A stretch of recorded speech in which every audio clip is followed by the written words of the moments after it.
Pues, queridos, no tengo palabras para explicaros la alegría que me da estar hoy aquí con vosotros. Para mí siempre ha sido una alegría venir aquí, pero esta vez la alegría es un poco más alegre, por decirlo de alguna manera. No sé cuánto tiempo hacía que no venía y el hecho de que mi salud me permita hoy estar aquí, de verdad que es un gozo muy, muy grande. Pues vamos a ver el texto. Y quisiera que leyéramos hoy en la carta a los Gálatas, capítulo 3, a partir del primer versículo. Dice así, dice el apóstol Pablo: «Oh Gálatas insensatos, ¿quién os fascinó para no obedecer a la verdad, a vosotros ante cuyos ojos Jesucristo fue ya presentado claramente entre vosotros como crucificado? Esto solo quiero averiguar de vosotros. ¿Recibisteis el Espíritu por las obras de la ley o por el oír con fe? Tan necios sois, habiendo comenzado por el Espíritu, ¿ahora vais a terminar por la carne? Tantas cosas habéis padecido en vano, si es que realmente fue en vano.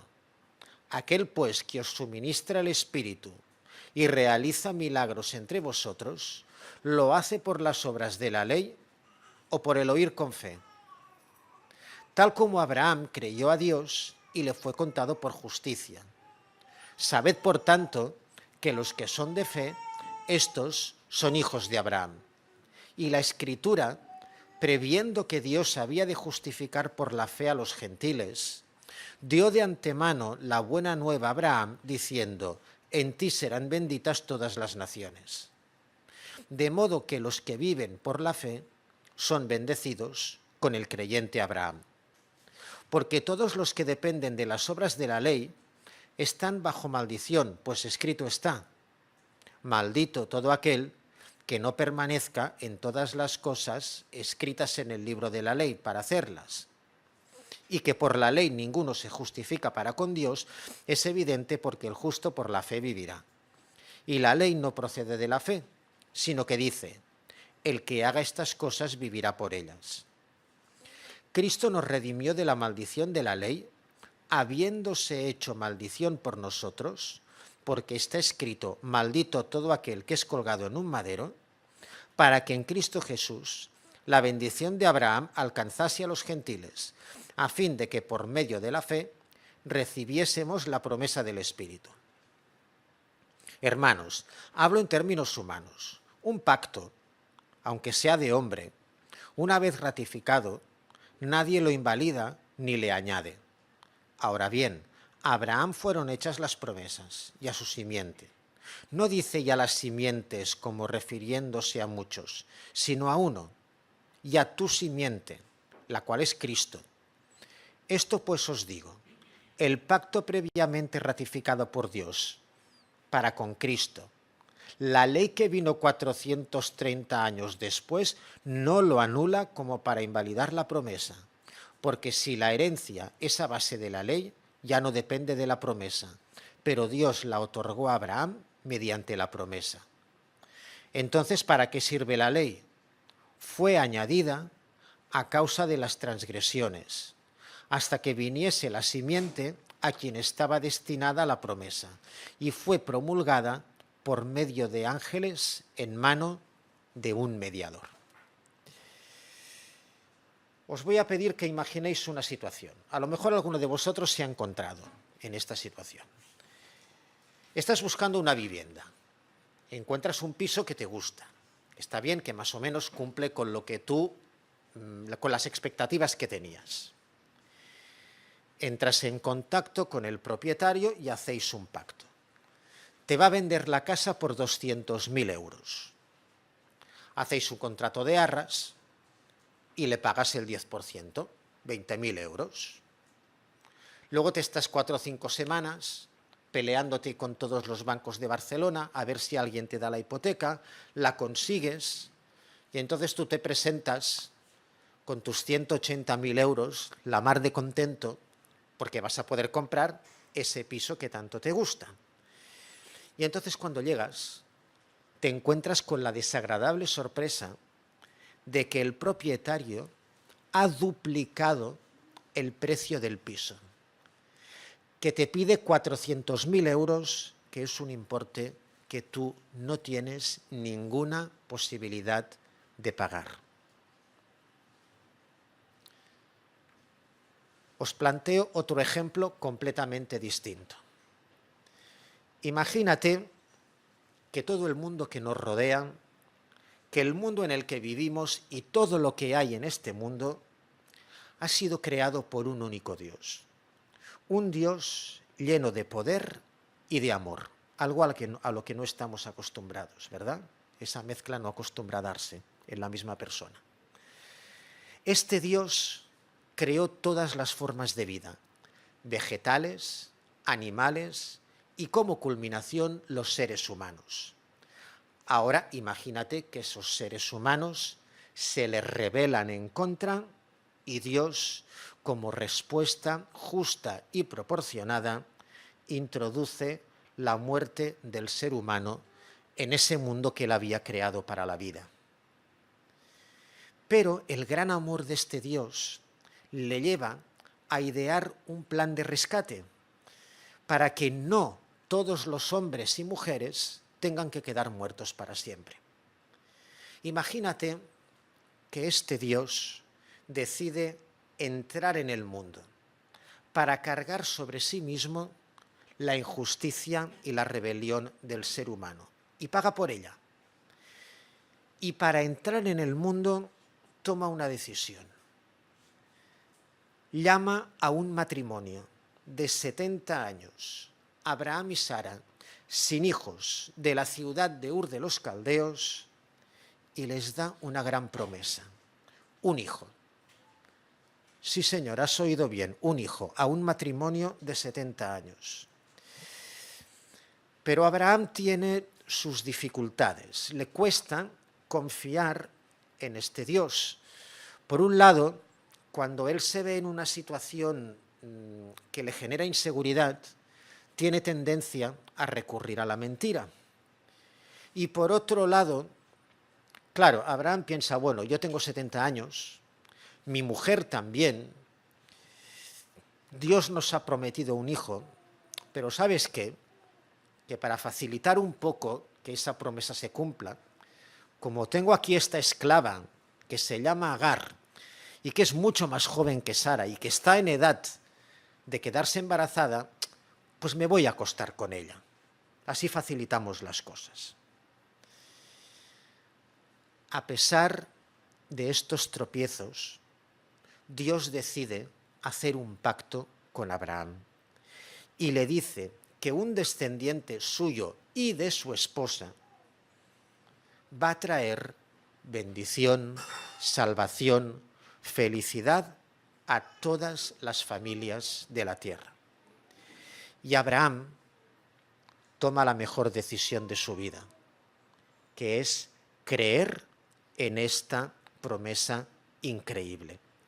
Y entonces Dios pronuncia las siguientes palabras: Abraham creyó a Jehová y le fue contado por justicia.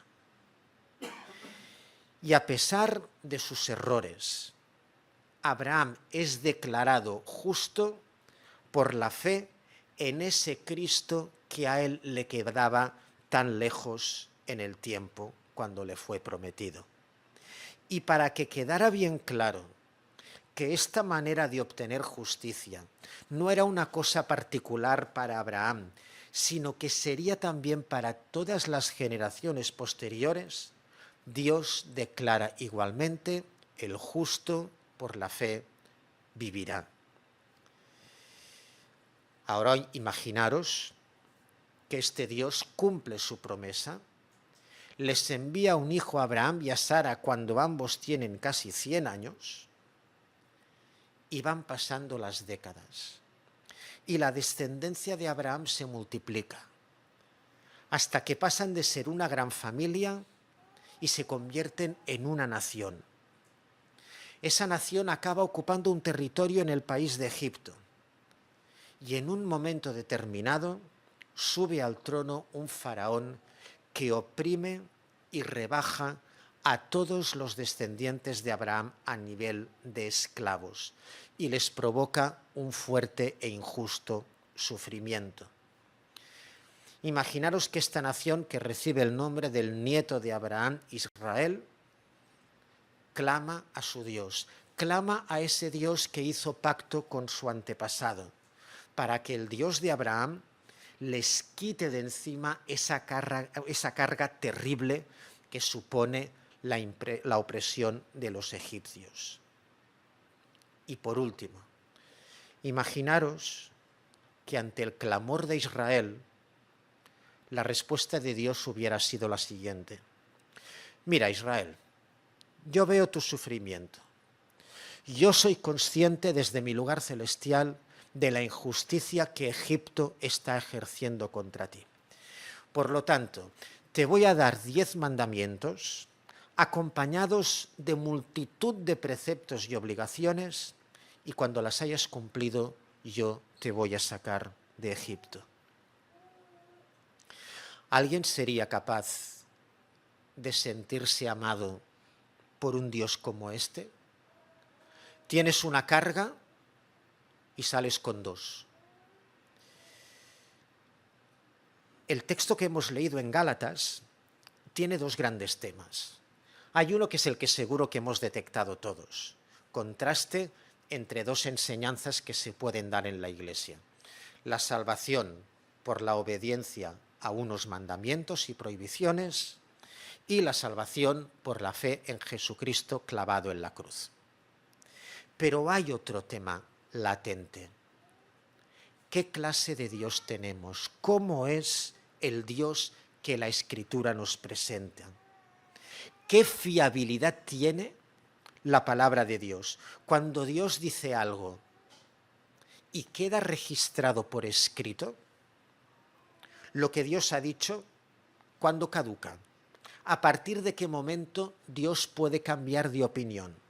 ¿50 años? ¿500? Mantener una palabra 500 años es mucho tiempo. ¿2000, 4000, 40.000 años? ¿Cuánto tiempo tiene que pasar para que Dios pueda cambiar lo que dijo anteriormente? Los destinatarios de la carta a los cristianos en Galacia eran hombres y mujeres como muchos de los que estamos aquí, gente de su tiempo que tenían el Espíritu Santo en su interior.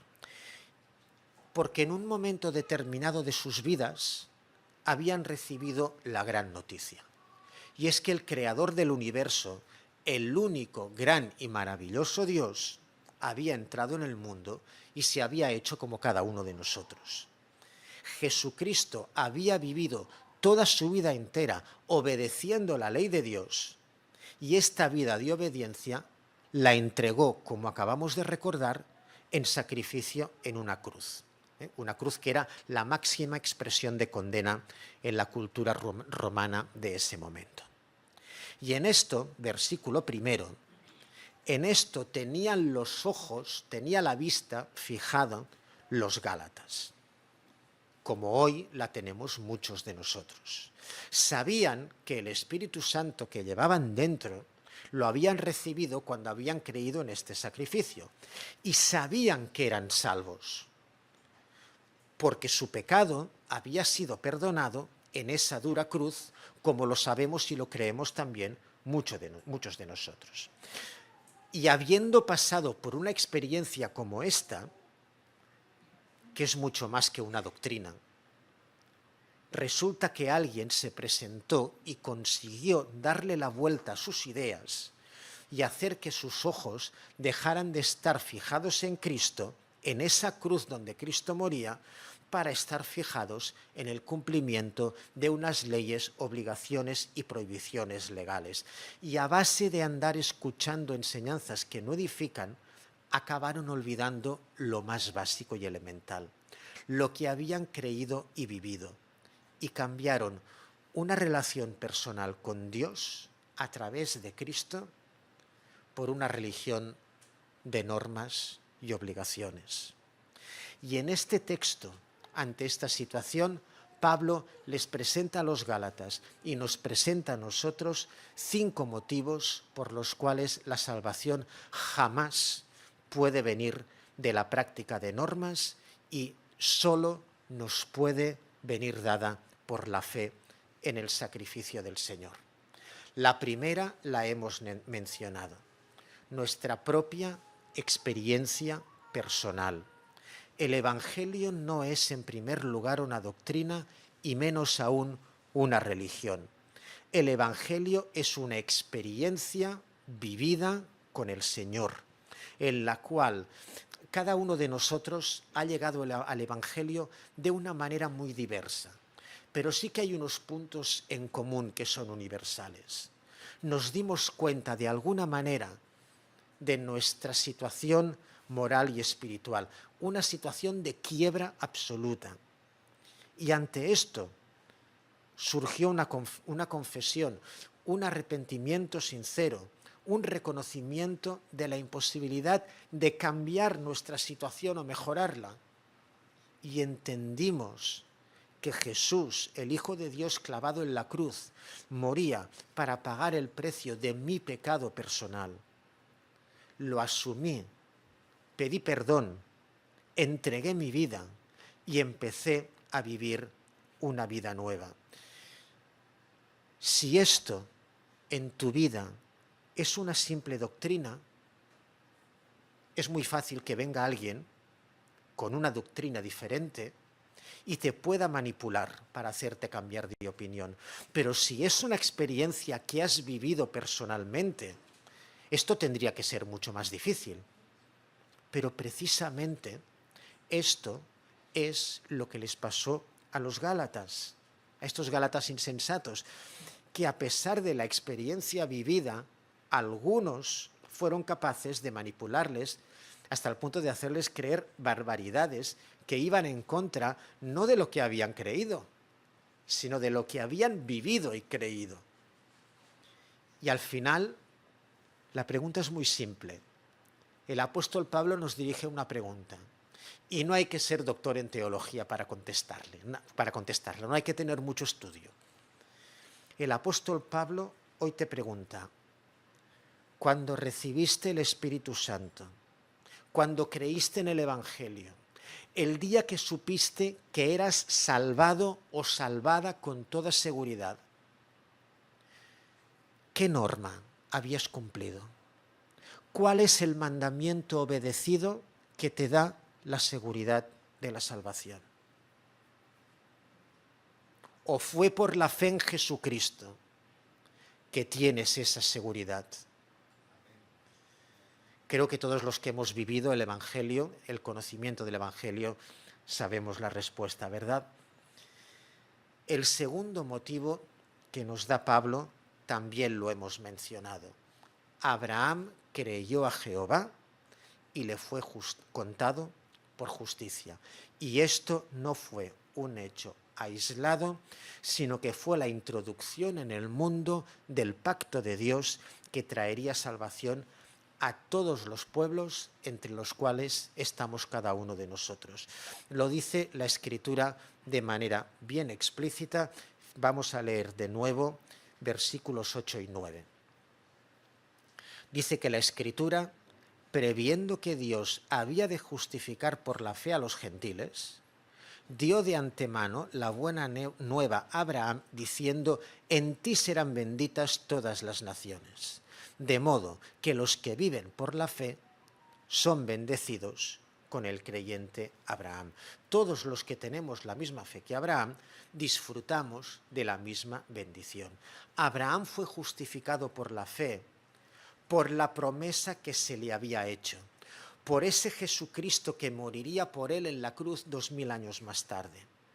Los Gálatas serían justificados por la fe, por ese Cristo que había muerto pocas décadas antes.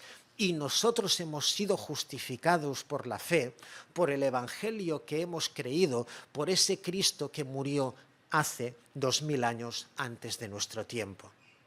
El Evangelio que nosotros hemos creído y la fe que tenía Abraham en la promesa del Señor son exactamente lo mismo. Para unos es la fe en la promesa que el Señor va a cumplir en el futuro. Para otros es la fe en la promesa que el Señor ya cumplió. Pero desde el pacto de Dios con Abraham hasta el regreso del Señor, el Evangelio es el mismo, el Evangelio no cambia, sino que a medida que va transcurriendo el tiempo, se va haciendo más claro hasta que llegan los Evangelios, se cumple la promesa del Señor y eso nos lleva directamente al tercer motivo que presenta Pablo a los Gálatas y a nosotros. Versículo 17. Esto pues digo, el pacto previamente ratificado por Dios para con Cristo, la ley que vino 430 años después no lo anula como para invalidar la promesa. Dios no es como nosotros. Dios no cambia. Dios no se olvida de lo que dijo. No es como el propietario de ese piso que nos duplica el precio de 200.000 a 400.000 euros en 4 semanas. No es el Dios que le exige a Israel la obediencia a la ley para sacarlo de Egipto.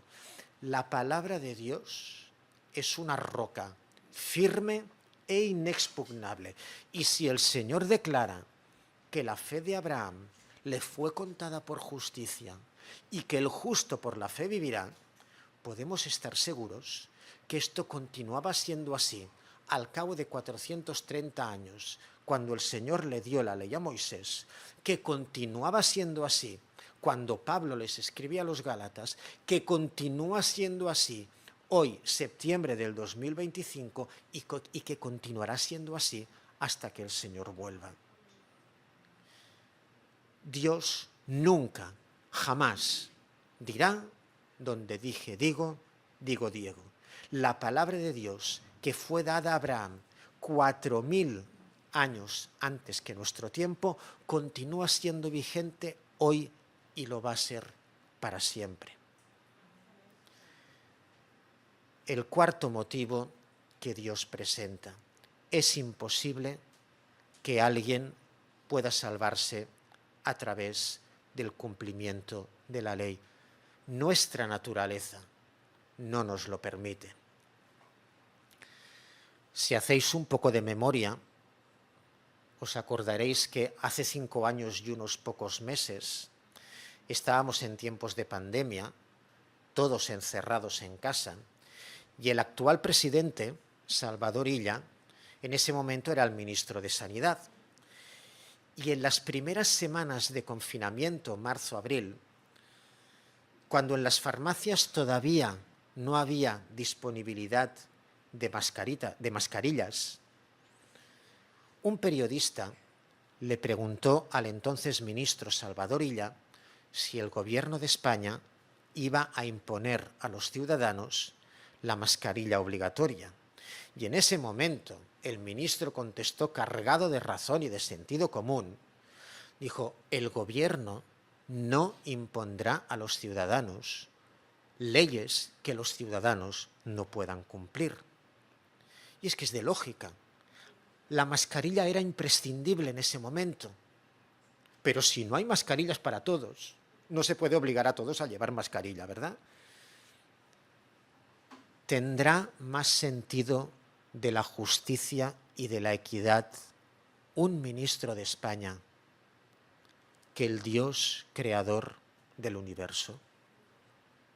A todos los que enseñan la salvación a través del cumplimiento de la ley, la propia ley les dice lo siguiente: maldito el que no se mantiene en el cumplimiento de todo lo que está escrito en el libro de la ley.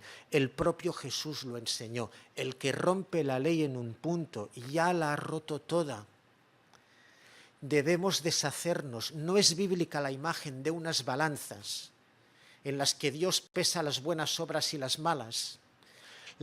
Nuestros aciertos, nuestras buenas acciones de obediencia no compensan nuestros errores. La imagen que tenemos que tener en la cabeza es la de un castillo de naipes, en la que cuando quitas uno, el castillo se desmonta. quien rompe la ley en un punto y ya no la ha respetado.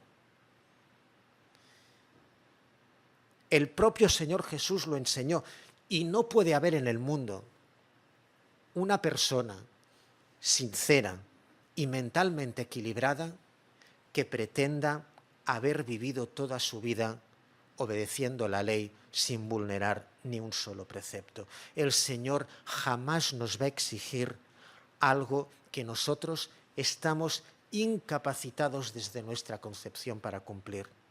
Nuestro Dios no nos va a hacer esto. Solo hay una persona en el mundo, una, que fue capaz de obedecer toda la ley divina durante toda su vida, y eso nos lleva al quinto motivo. Y último, Jesús nos liberó de la ley, no lo hizo con una revolución, sino que lo hizo obedeciendo, sometiéndose y cumpliendo la ley. Dios hace las cosas bien. La ley de Dios declara la maldición de todo aquel que cuelga de un patíbulo. Jesús entregó su vida, vivida según la ley, asumiendo la maldición de la ley. El único que no merecía maldición puso su cuerpo y su vida, como acabamos de recordar con el pan y con el vino, las puso en un patíbulo para cargar con la maldición que cada uno de nosotros merecíamos. Dios, consciente de la imposibilidad que teníamos de salvarnos a nosotros mismos a través de la ley, no optó por quedarse en su gloria, por permanecer en su lugar celestial, por endurecer su corazón y exigir lo que nosotros no podemos cumplir.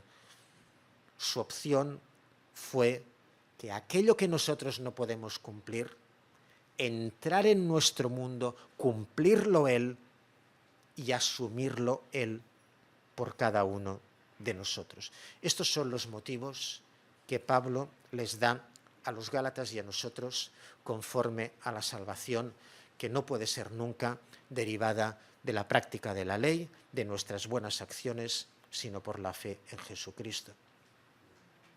Pero entonces, si a través de la ley nadie se puede salvar, ¿por qué motivo Dios entregó una ley con mandamientos y normas para Israel? Mirad, si el Nuevo Testamento no existiera, si la Escritura terminara en Malaquías, la respuesta a esta pregunta sería que hay un motivo muy claro por el que Dios entregó la ley. Israel, en el momento en el cual Moisés recibió los mandamientos, acababa de obtener su libertad. Se estaba dirigiendo hacia la tierra de Canaán que Dios les había prometido. Y allí vivirían como una nación independiente y libre, algo nuevo en su historia. Pero a la vez tenían que ser una nación diferente. Los modelos que ellos iban a ver en las naciones gentiles alrededor no eran válidos, porque ellos eran el pueblo que el Dios Santo había adquirido para sí. Y de la misma manera que Dios es bueno y santo, Israel tenía que ser una nación buena y santa. En Israel no se podían dar, jamás se deberían haber dado, las aberraciones y las maldades que se cometían en las naciones gentiles. Y por ese motivo Dios entrega una ley a Israel para que el pueblo santo sepa vivir santamente. Pero el Nuevo Testamento sí que existe, porque llegó un momento, hace 2000 años, en el cual todo se cumplió. Y entonces el auténtico propósito de la ley sale a relucir. Dios introducía en el mundo la promesa que le había hecho a Abraham. Jesús nacía y moría. Y esa ley que el Señor había dado se convierte en una herramienta para cada uno de nosotros, para hacernos entender, para agitar nuestra conciencia de que necesitamos un Salvador. Porque si no somos conscientes de la transgresión, no seremos conscientes de la necesidad de salvación. Y de esta manera, la ley, que nunca puede ser nuestro medio de salvación, se convierte en el instructor, en el maestro que nos lleva hacia Cristo. La ley te dice que eres culpable y te enseña que como tal tu destino es la muerte. Y Jesús, clavado en la cruz, cumple con esa muerte y nos hace libres. Y la gran maravilla es que una vez que nosotros hemos sido declarados justos por la fe, Cristo nos vuelve a llevar otra vez hacia la ley. Es decir, la ley te declara culpable, te lleva hacia Cristo, Cristo te justifica y te lleva a la ley, pero te lleva a la ley como hombre o como mujer salvo y libre. Y sabiendo que ya no hay ninguna condena para los que están en Cristo Jesús, la ley nos da los principios para que podamos vivir nuestra libertad, esa libertad a la que hacía referencia Gaby, la libertad del pecado, para no pecar más, para ser auténticamente libres. La misma ley, si nosotros cogemos la letra dura y la queremos utilizar como camino de salvación, se convierte en una maldición. Y en cambio, si una vez ya estamos justificados por la fe, una vez ya somos libres, buscamos el espíritu de la ley para vivir según el espíritu de la ley, esa misma ley se convierte en una bendición y en un instrumento para nuestra libertad.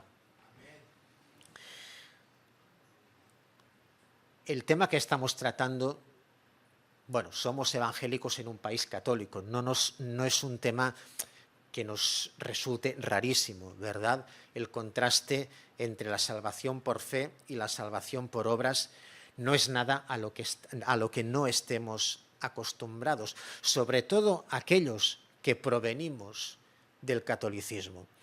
Y quería acabar compartiendo una experiencia personal. Esta es de verdad.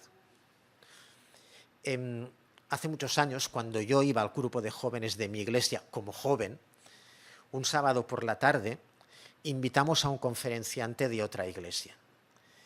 No me acuerdo de qué iba a la reunión, os lo tengo que confesar, pero sí recuerdo que en algún momento de la reunión el conferenciante hizo referencia, haciendo referencia a las personas que están dentro del catolicismo. Él dijo, mirad, yo no tengo claro que por el hecho de que unos crean una doctrina y otros crean otra doctrina, unos tengan salvación y otros no. Y en ese momento de mi vida, esto me hizo reflexionar. ¿En qué he creído yo?